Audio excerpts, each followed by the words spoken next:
Bismillahirrahmanirrahim. Assalamualaikum warahmatullahi wabarakatuh. Alhamdulillahirabbil alamin. Walladzi arsala rasulahu bil huda wa dinil haqq lidhirahu 'ala dini kulli. Wa kafa billahi syahida wa asyhadu an la ilaha illallah wahdahu la syarikalah. Wa asyhadu anna Muhammadan abduhu wa rasuluh. Allahumma shalli ala Muhammad wa ala alihi wa ashabihi wa man tabi'ahum bi ihsanin ila yaumiddin.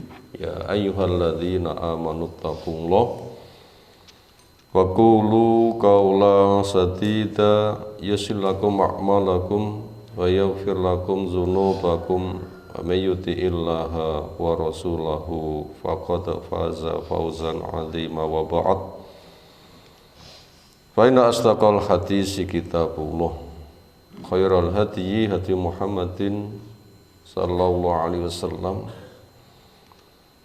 syarrul umuri muhdatsatuha, fa inna kulla muhdatsatin bid'ah wa kulla bid'atin dhalalah wa kulla dhalalatin finnar. Ayol ikhwah akramana Allah subhanahu wa ta'ala. Tentunya semuanya sudah melantunkan doa kesyukuran, yaitu doa bangun dari tidur, berucap dengan alhamdulillahilladzi ahyana ba'da ma amatana wa ilahin nusur. Pujian diaturkan kepada Allah yang memberikan nikmat besar. Apa? Hidup.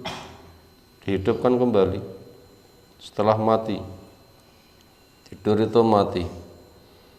Nyawa digenggam oleh Allah. Walaupun badan masih bernafas, yang berpotensi akan dikembalikan.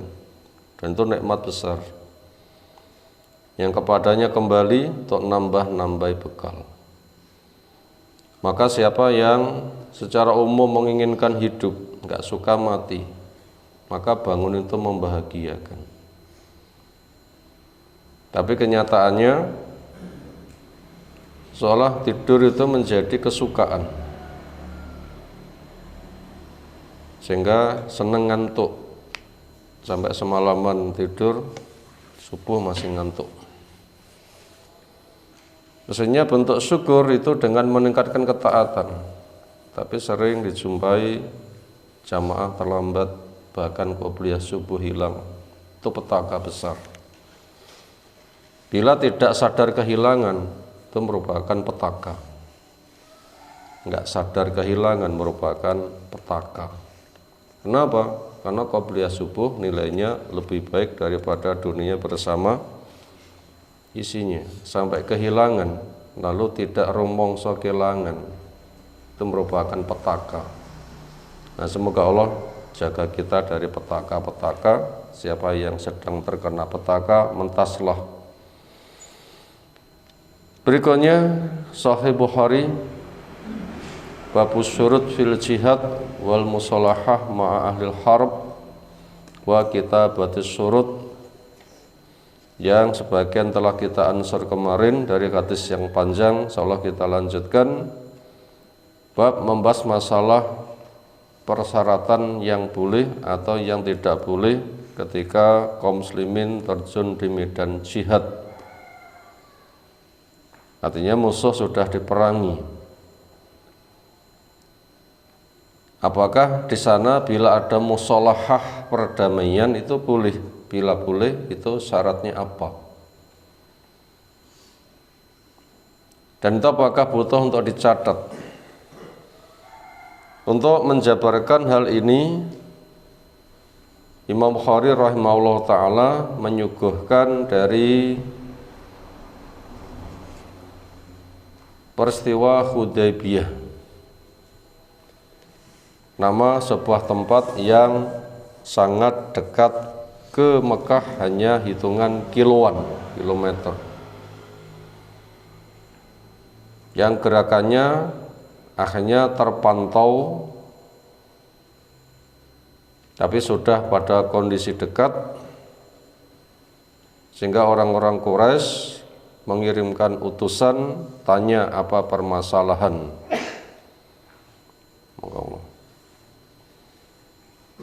Itu terjadi pada tahun 6 Hijriah.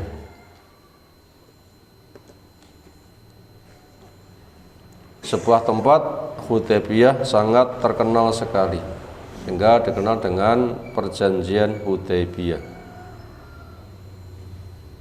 Ketika sampai di situ, ternyata mitra Nabi SAW dari suku Khuza'ah yang dipimpin oleh Budail ibnu Warqa al-Khuzai, di mana ketika keduanya sudah ketemu, itu merupakan mitra yang dikatakan sebagai aibah. Aibah itu apa? Maudhi'i sirrihi wa amanatihi. Sebuah tempat yang diletakkan situ rahasia Nabi dan sesuatu yang wajib untuk dijaga amanat karena itu perkara rahasia.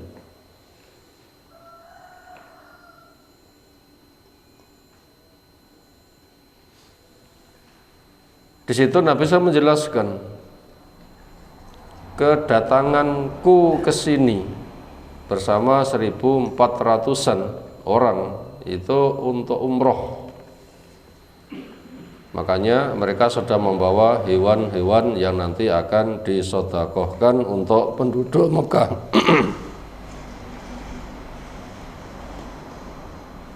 Apabila orang Quraisy menginginkan damai,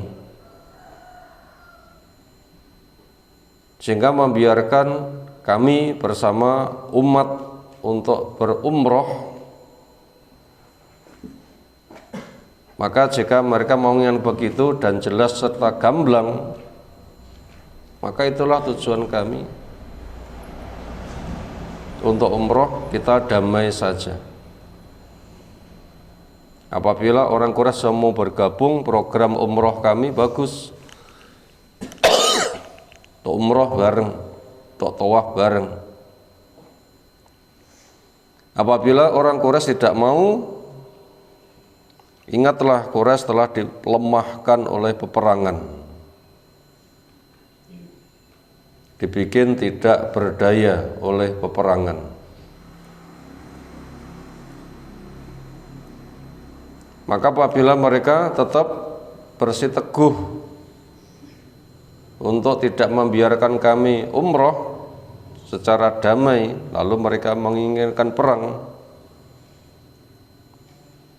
maka saya pasti akan perangi mereka sampai ruas-ruas ini terputus-putus dan Allah memutuskan akan perkaranya. Maka setelah mendengar 3 poin ini,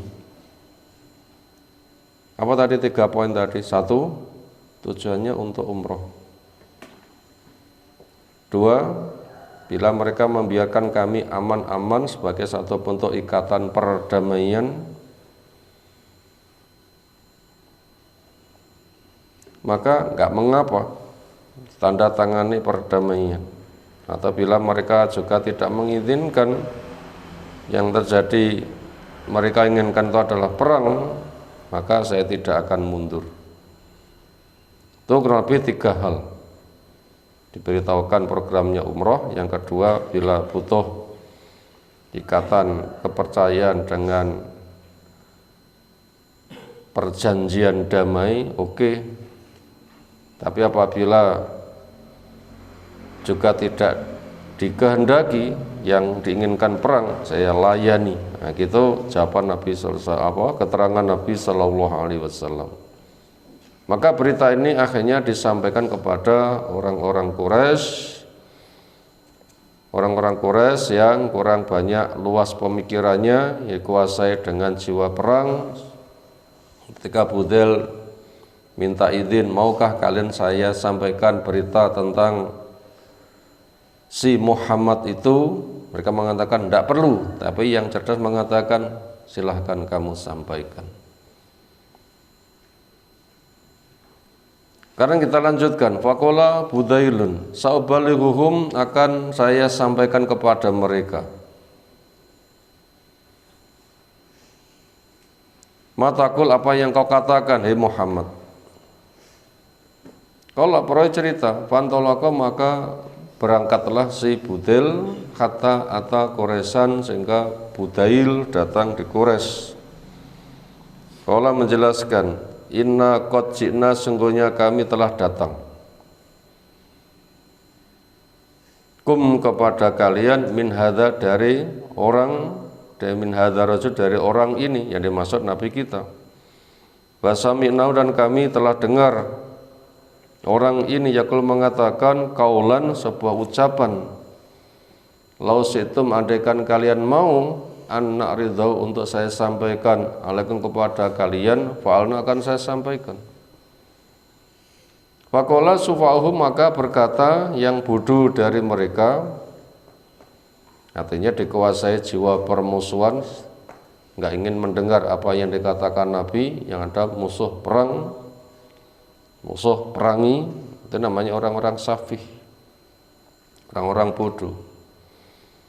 Mengatakan la hajata lana, enggak ada kebutuhan buat kami, antuh birona, untuk kamu kabarin kepada kami, anhu, tentang Muhammad, bisa sedikit pun.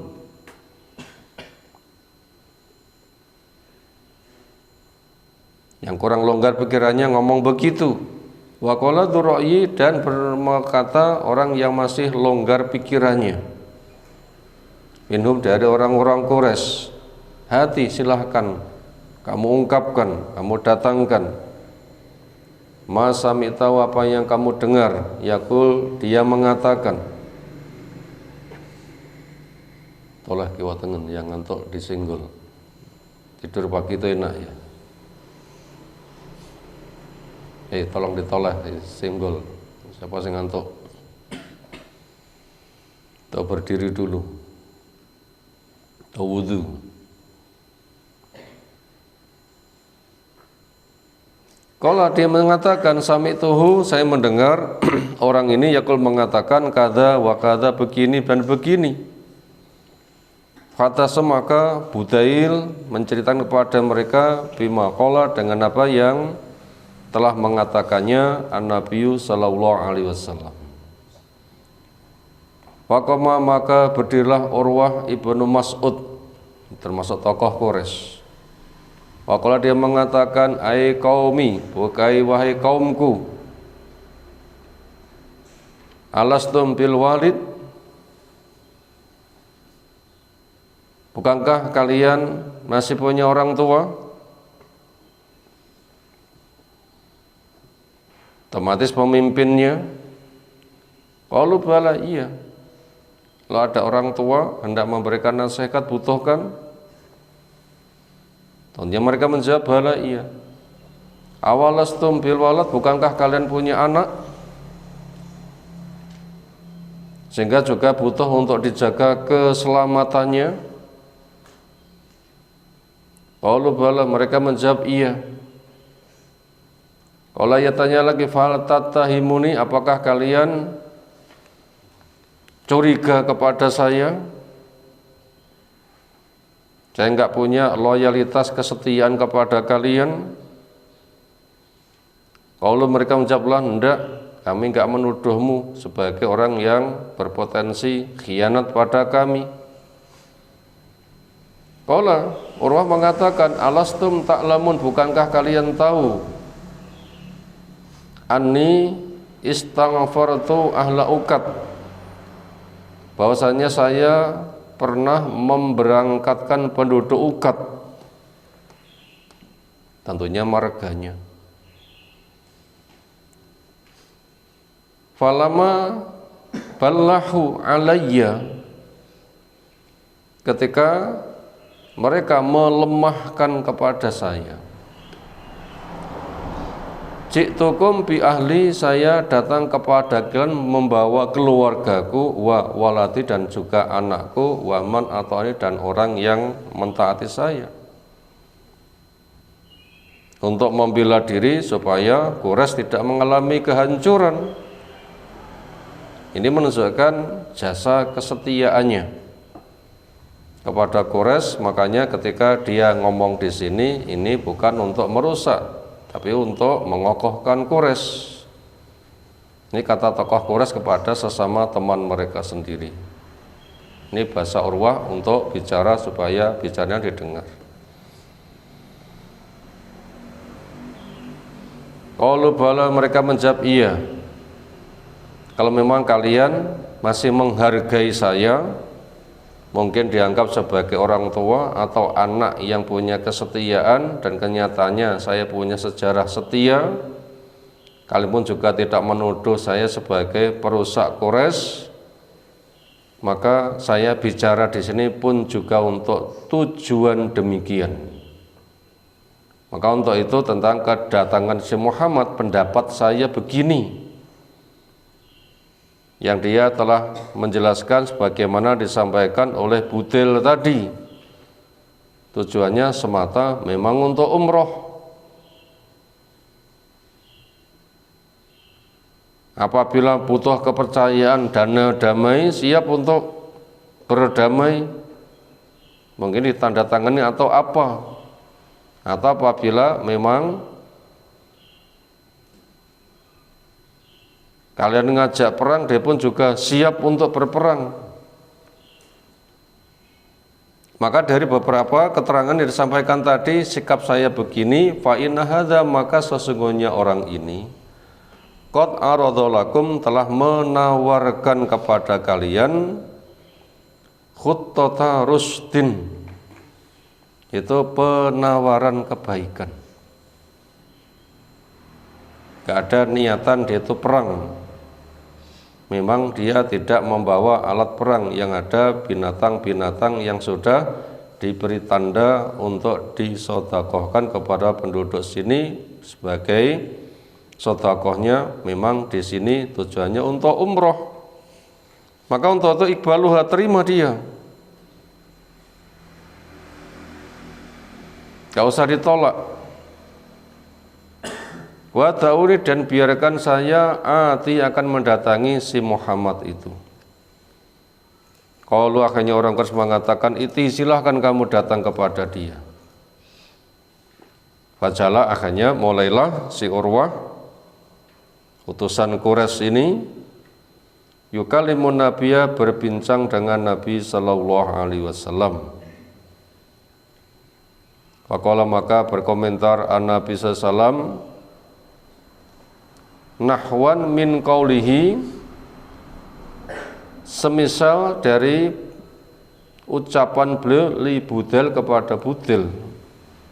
Sehingga ketika utusan Quraisy datang kepada Nabi, ketemu yang disampaikan Nabi sebagaimana yang disampaikan kepada Budel. Apa tadi?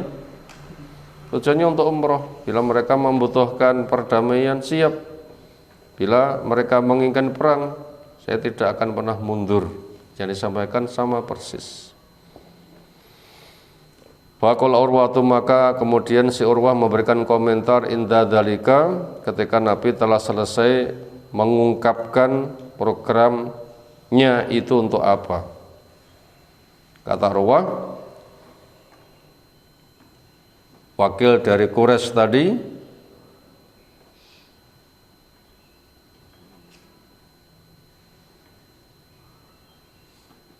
siapa tadi namanya? Urwah bin siapa tadi?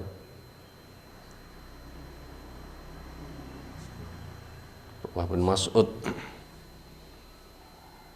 Ai Muhammad, ai Muhammad, araita, gimana tanggapanmu? Ini staksolta, apabila kamu menghancurkan amra qaumikum, amra qaumika, perkara kaummu. Hal sami'ta, apakah kamu mendengar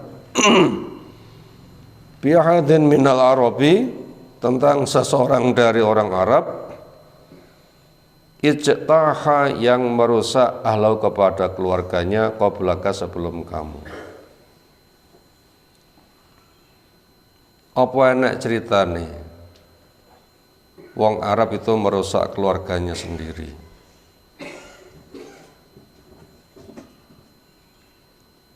Apakah kamu kesini melakukan sebuah keanehan? Orang Arab merusak keluarganya sendiri. Ini pertama yang diungkapkan oleh Urwah bin Mas'ud. Tentunya bahasa ini termasuk bahasa yang harus banyak dikoreksi. Bahasa yang harus banyak dikoreksi. Itu seolah menjadi kemakluman umum, seolah Quraisy sebagai pelopor, nggak mungkin seseorang akan merusak keluarganya sendiri. Betulkah orang Quraisy betul-betul menjaga dirinya, tidak merusak keluarganya? Tentunya ini sebagai bahasa basi saja. Apa bahasa basi? Yes, ngomong sak pantes sih. Dan kenyataannya orang Quraisy sendiri itu yang malah merusak kepada keluarga sendiri. Yang itu telah terbaca di ayat yang lain, fahal asaitum in tawalaitum an tufsidu fil ardi an tuqati arhamakum. Mana fahal asaitum itu ada dua kemungkinan. Hal asaitum in tawallaitum. Apakah ada kemungkinannya jika kamu berpaling dari agama ini, kamu nanti akan membuat kerusakan dan memutus rahim? Lalu makna yang kedua, apakah ada kemungkinannya bila kamu berkuasa, kamu nanti akan memutus rahim? Dan kenyataannya orang Quraisy memutus rahim.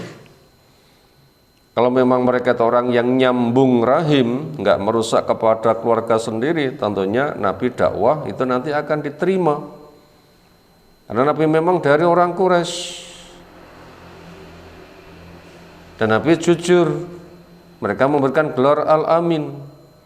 Kenabiannya buktinya sangat jelas, dakwahnya sangat nyata, cocok dengan fitrah. Apabila tidak ada cinta dunia dan hasad akan diterima. Tapi kenyataannya kenapa? Kamu yang mengatakan akan menghargai keluarga, ternyata kamu sendiri yang melukai kepada keluarga dengan Nabi kamu usir. Oh, katanya tidak merusak pada keluarga. Tapi kenyataannya kamu sendiri yang malah merusak kepada keluarga. Apa alasannya? Rasul itu kamu usir. Nah, ini koreksinya seperti itu. Maka seolah bahasa Urwah di sini itu kayak uang bijak, tapi kenyataannya orang Quraisy sendiri seperti itu. Maka nanti kita akan melihat bagaimana sanggahan Abu Bakar. Wa in takun ukhra, jika program ke sini yang lain yaitu untuk perang. Fa inni wallahi, maka sesungguhnya saya demi Allah la ara wujuhan, saya tidak melihat wajah-wajah. Wa ini la ara, yang saya lihat adalah aswaban, orang-orang yang penakut, minanas dari manusia, khalikan sebagai akhlak yang buruk. Ya furu, mereka nanti akan lari, wa yataukan, dan akan meninggalkan kamu. Muhammad, bila kamu kesini tujuan untuk perang, yang ada adalah kondisi masyarakat yang mengerikan. Apa? Orang yang tidak memiliki kesetiaan ketika diajak berjuang malah meninggalkan. Kamu nanti bila ngajak perang umatmu kabur kabeh, terus kamu akan mendapatkan apa?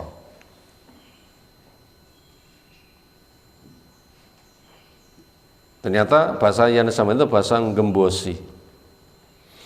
Maka menghadapi bahasa seperti itu, faqala lau Abu Bakar radhiyallahu mengatakan, umsus bi batrilati,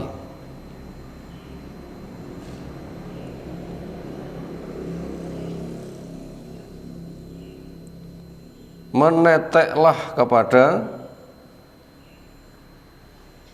kelamin berhalamu yang namanya Lata. Meneteklah kamu kepada kelamin berhalamu yang namanya Lata. Ini bahasa penghinaan. Daripada kamu ngomong begitu, berhalamu yang kamu sembah punya kelamin kula muten. Bahasa yang gampang timbang ngomong ngono ngemuto permen nah ngono lho ya. Tapi permen itu adalah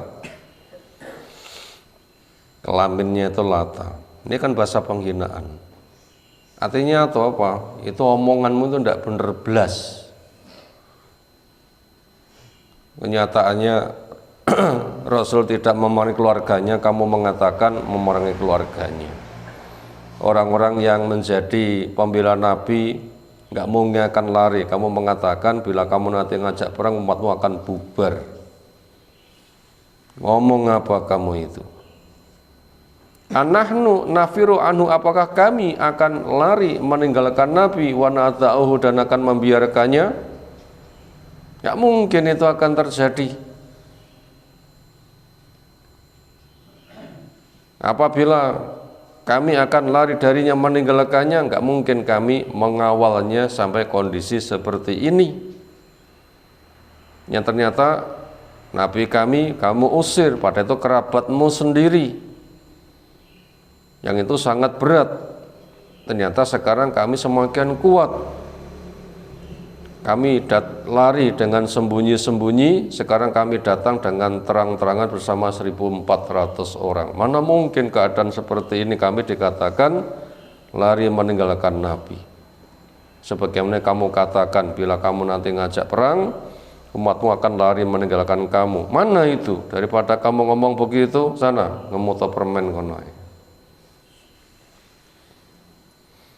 Itu suruh untuk netek kepada kelamin berhalamu itu. Ini bahasa sindiran keras dari siapa? Abu Bakar kepada tokoh musyrik tadi. Waqala Urwas bin Mas'ud mengatakan tokoh Quraisy, "Manda sapa wong iki? Kok wani ngomong ngono kuwi?" Kalau mereka menjawab, "Dini Abu Bakar." Oh, Abu Bakar to, Pak. Kalau orang mengatakan ama katilah waladhi nafsi biyadih, demi zat jiwaku ada di tangannya. Ini sumpahnya orang Quraisy, ini sumpah secara umum karena ada akidah tauhid rububiyah. Demi zat jiwaku demi zat yang jiwaku ada di tangannya. Ini sumpah yang benar. Nabi kita sumpah begitu, orang musyrik juga bisa sumpah seperti itu. Dan ini sumpah yang wajar.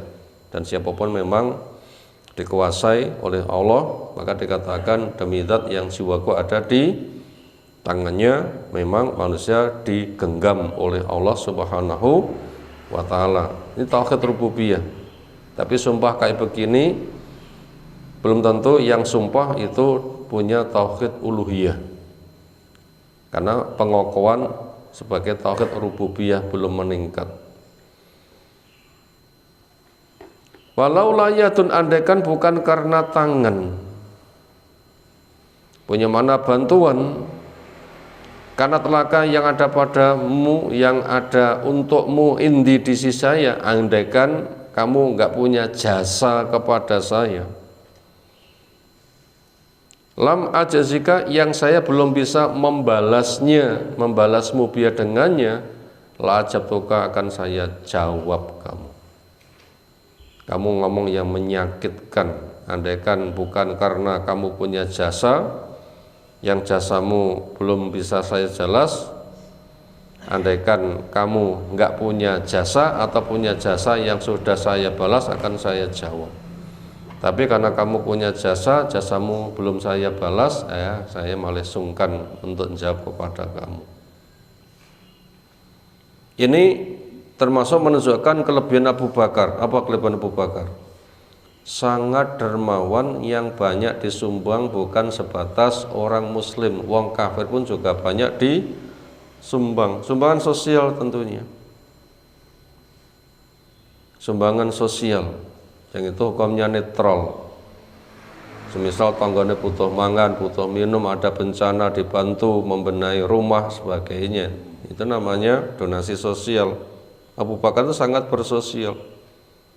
Sampai ketika orang kafir itu kena musibah, dunianya juga tetap dibantu. Makanya dia merasa diberi jasa. Oh, saya ngomong Abu Bakar yang telah memberi jasa kepada saya yang saya belum bisa membalasnya.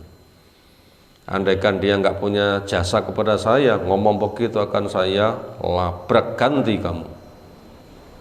Andaikan jasamu sudah saya balas, kamu ngomong begitu saya jawab kamu. Tapi karena kamu punya jasa sebelum saya belum bisa membalasnya, ya sudahlah, tak menang wae. Berarti kalau begitu orang membantu itu punya pengaruh. Orang membantu itu punya mawar, punya wibawa. Berikutnya kalau perawi cerita wajahlah dan mulailah dia si Urwah bin Mas'ud ini yukalimun nabiyya berbincang dengan Nabi sallallahu alaihi wasallam. Fakullama takallama, maka setiap kali dia mengajak berbincang akhadha bilihyatihi, hendak memegang jenggot Nabi sallallahu alaihi wasallam. Jadi orang Arab itu punya tradisi sebagai penghormatan, sebagai pembicaraan yang akrab itu dengan memegang jenggotnya sebagai penghormatan. Kalau orang sini ngomong akrab memegang apa? Memegang jenggot ya angkat terunyam gitu loh ya. Orang Arab itu penghormatan. Ya mungkin orang sini bicara akrab itu ya memegang tangan, memegang pundak. Ketika salaman dipegang dengan erat. Mungkin senada dengan itu sebagai bentuk penghormatannya. Bentuk penghormatannya. Tapi orang Arab itu dengan mengelus jenggotnya sebagai penghormatan. Nah, bagaimana sikap sahabat ketika tokoh Quraisy bicara dengan Nabi dengan menghormati, memegang jenggot Nabi? Ternyata itu kita lihat perlakuan berikut. Wal Mughirati bin Syu'bah, Mughirah bin Syu'bah qaimun ala ra'sin Nabi, berdiri di atas kepala Nabi SAW. Artinya Nabi duduk, dia berdiri. Maknanya apa? Mengawal Nabi SAW. Mengawal Nabi SAW. Jadi Nabi itu dikawal. Siapa pengawalnya? Ada Abu Bakar, ada Mughirah bin Syu'bah ini. Wa ma'hu, dan bersama Mughirah bin Syu'bah as-saifu, pedang. Wa alaihi, dan pada pedangnya ada al-mighfar. Wa alaihi, dan pada dirinya, pada diri siapa? Mughirah ini ada mighfar, baju besi atau topi baja, al-mighfar, topi baja.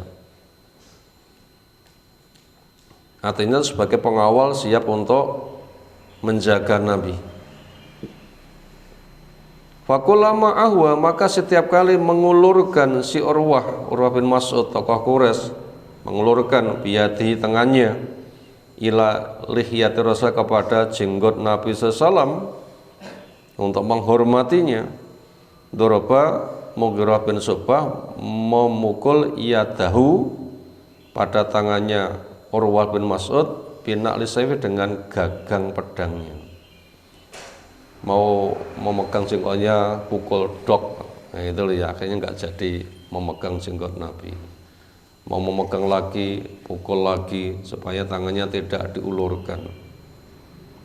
Nah gitu pengawalannya sangat ketat. Pengawalan sangat ketat. Qala lahu, maka Urwah bin Mas'ud mengatakan, Mughirah bin Syu'bah mengatakan, akhir, singkirkan yadaka, tanganmu, an lihyati Rasul, dari jenggotnya Nabi sallallahu alaihi wasallam. Kenapa kamu pegang jenggot Nabi segala? Tidak usah. Akhirnya Farafa, mengangkatlah si Urwah ibnu Mas'ud tokoh Quraisy ini rasa kepalanya. Faqala, menanya, man hadza, siapa orang ini menghalangi saya untuk memegang jenggot si Muhammad? Kalau mereka menjawab, dia Mughirah bin Syu'bah. Faqala, maka membalas si Urwah bin Mas'ud, Oh, Pak Mughirah toh, dan tahu sejarahnya. Yang di sini punya nada mencela. Ayo Gudar, wahai pengkhianat. Alastu as'a, bukankah saya pernah melakukan fi ghadratika, berkaitan pengkhianatanmu. Apa perbuatan Mughirah yang dianggap khianat oleh tokoh Quraisy ini? Wa kana Mughirah, ini ceritanya tentang Mughirah. Ada Mughirah itu sahiba kauman, pernah bersahabat dengan suatu kaum fil jahiliyah, di masa jahiliyah. Faqatalahum, maka Mughirah ini membunuh kepada seseorang di masa jahiliyah, wa akhadha amwalum, dan juga merampas harta mereka. Semaja, kemudian dia datang ke Madinah, faslama, menyatakan keislaman. Oh, kamu yang punya dosa pengkhianatan itu, kamu telah membunuh orang, kamu telah merampas harta mereka, sehingga kamu datang ke Madinah untuk Islam, berarti sebatas untuk membela diri, gitu ya, supaya kamu tidak tertuntut darah dan harta, darah yang kau tumpahkan, harta yang kamu rampas. Menghadapi tuduhan ini, faqala, memberikan komentar An-Nabi sallallahu alaihi wasallam, amal Islamu fa'akbalu, adapun dia masuk Islam itu saya terima. Wa amma al-malu falastu minhu fi syai', adapun berkaitan masalah harta yang kamu tuduh Mughirah itu merampas harta, mungkin juga termasuk nyawa, falastu minhu fi syai', maka tidaklah ada saya darinya sedikit pun, itu tidak ada urusan dengan saya. Dia datang ke Madinah untuk masuk Islam, ya saya terima. Adapun gimana latar belakangnya, itu urusan dia. Sekarang dia sebagai pengawal saya, ya sudah.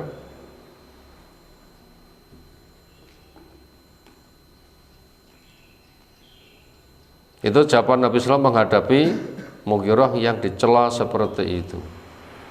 Sehingga kedudukannya sebagai pengawal, yang dia itu mengawal Nabi, tetap diterima oleh Nabi SAW, tidak terpengaruh oleh rong-rongan si Urwah bin Mas'ud tadi. Suma inna Urmata, kemudian sungguhnya Urwah bin Mas'ud, ja'ala yarmuku, berbuat dengan cara melirik ashaban Nabi, kepada sahabat Nabi sallallahu bi aine, dengan dua matanya. Ini komentar Urwah bin Mas'ud tentang orang yang ada di kanan kirinya Nabi Shallallahu Alaihi Wasallam. Kalau dia mengatakan, fa wallahi, maka demi Allah, mata nakhoma, tidaklah meludah Rasulullah SAW, nukhomatan, suatu ludahan, illa, kecuali waqat, ludah itu jatuh fi kafirojulin, pada telapak tangan seseorang, minhum, dari sahabatnya. Wadalaka, lalu menggosokkan dia dengan ludah Nabi, wajah, pada wajahnya, wajilto, dan kulitnya.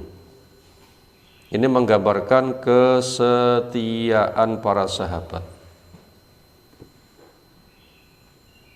yang bertabaruk dengan sesuatu dari badan Nabi.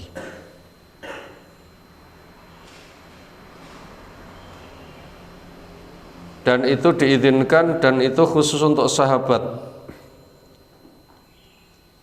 Contoh bertabaruknya mereka ngalap berkah kepada Allah, yang wasilahnya mewujudkan cinta kepada Nabi. Dengan kulit mereka, sentuhan dengan kulit Nabi itu dijadikan wasilah. Ya Allah, wujud cinta kepada Nabi, kulitku sentuhan dan kulit Nabi itu luar biasa pengaruhnya. Berkahilah saya senada dengan itu. Makanya ada orang itu yang hendak ikut perang itu memeluk Nabi SAW. Semoga dengan nempel kulitku dengan kulit Nabi, Allah memberkahi saya. Kenapa? Itu didasarkan rasa cintanya. Tapi ini khusus untuk sahabat kepada Nabi, tidak boleh untuk yang lain-lain. Karena terjaga akidah mereka. Demikian juga ketika Nabi meludah, itu enggak akan jatuh ke tanah. Bentuk cinta mereka kepada Nabi, ludahnya ditampung,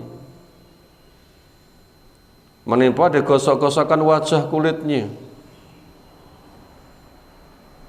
Dan juga yang lain-lain, bahkan yang lainnya itu adalah keringat Nabi SAW tertampung ketika tidur berkeringat, lemeknya itu kulit sehingga tidak hilang, itu diambil digunakan campuran minyak wangi. Yang lainnya lagi bertabaruk dengan badan Nabi, yaitu rambut Nabi itu direndam, airnya diminum untuk mengobati anak mereka yang demam. Ini khusus untuk Nabi. Dilakukan para sahabat itu boleh, nggak berlaku untuk yang lain karena akidah mereka terjaga. Ini menggambarkan bagaimana cintanya sahabat kepada Nabi itu pol. Makanya tuduhan Urwah bin Mas'ud bila nanti Nabi perang umatnya lari meninggalkannya itu tidak mungkin. Berikutnya komentar dari Urwah tentang kesetiaan sahabat. Ini pengakuan musuh kepada kaum muslimin. Wa idza amaru, ketika Nabi memerintahkan kepada mereka, ibtadaru, mereka bergegas yang akan perintahnya. Enggak ada perintah Nabi yang dikatakan nanti kemudian enggak dikerjakan, enggak ada, langsung siap dan dikerjakan. Ini kesetiaan yang luar biasa. Wa idza tawadha, ketika Nabi berwudu, katu hampir saja mereka yaktatiluna perang. Ala wadhu, untuk berebut pada air wudunya Nabi. Jadi ketika Nabi berwudu itu tidak ada air yang tumpah, gunakan rebutan, saking semangatnya berebut seperti orang yang sedang berkecamuk di medan peperangan. Ini kesetiaan yang luar biasa. Tapi ini khusus sahabat kepada siapa? Nabinya tidak berlaku kepada yang lain. Bahayanya wudu, air wudunya jangan rebutan, tidak boleh. Termasuk Nabi SAW itu minum, sahabat itu menginginkan gelas yang dipakai Nabi, mereka akan pakai, sehingga di situ mulut Nabi ketika meminum nempel di gelas, mereka juga menempelkan bibirnya di gelas. Untuk apa? Ngalah berkah. Sebagai bentuk cinta mereka kepada Nabi sampai seperti itu. Tapi enggak ada unsur menuhankannya. Demikian juga wa idza takallama, ketika Nabi bicara, khofadu, mereka merendahkan aswat, suara mereka. Nabi bicara mereka diam, nggak ada Nabi bicara mereka ngomong sendiri. Kenapa? Karena hormat mereka kepada Nabi SAW. Wama yuhidduna ilahi an-nadhara, wama, dan tidaklah yuhidduna, mereka mau menampakkan ilahi kepada Nabi an-nadhara, pandangan matanya. Jadi mereka itu memandang kepada Nabi itu malu. Makanya ketika ketemu Nabi mereka itu dingkluk karena saking wibawanya Nabi. Dingkluk. Ya semisal perempuan laki-laki di jalan simpangan nggak kenal bukan mahramnya, ya nggak nyawang yang dingkluk, bukan panggandeng di sawah. Wah gandeng nih, wah ayu nih, enggak. Mereka dingkluk. Kenapa? Ta'dziman lahu. Nah begitu. Akhirnya faraja'a, kembalilah si Urwah ila saya kepada bolo-bolo nih, setelah memantau bagaimana dia ketemu Nabi Shallallahu Alaihi Wasallam, mengungkapkan ungkapannya yang dibantah oleh Abu Bakar tadi, mengulurkan tangannya yang dihadang oleh Mughirah tadi, dan melihat bagaimana perilaku para sahabat yang sangat setia kepada Nabi SAW. Apa yang ia sampaikan di depan Nabi ketika dia kembali kepada kaumnya, dia katakan faqala, ai qaumi, ai kaumku, wallah, demi Allah, laqad wafatu, sungguh saya pernah bertamu ala muluk, kepada raja-raja. Wafatu, saya juga pernah bertamu ala Qaisara, kekaisaran Romawi, wa Kisra, dan juga ke Persia. Wa Najasyi, ini orang penting ini, diplomat menghadap raja-raja Persia, Romawi. Najasyi. Wa wala demi Allah, in ra'aitu malikan qattu, saya tidak pernah melihat seorang raja sama sekali yu'adzimu ashabuhu, yang anak buahnya menghargainya, ma yu'adzimu, sebagaimana menghargai si ashabu Muhammadin, koncone si Muhammad ini. Jadi enggak ada seorang raja yang mendapatkan kesetiaan umat daripada Muhammad yang mendapatkan kesetiaan dari para sahabatnya.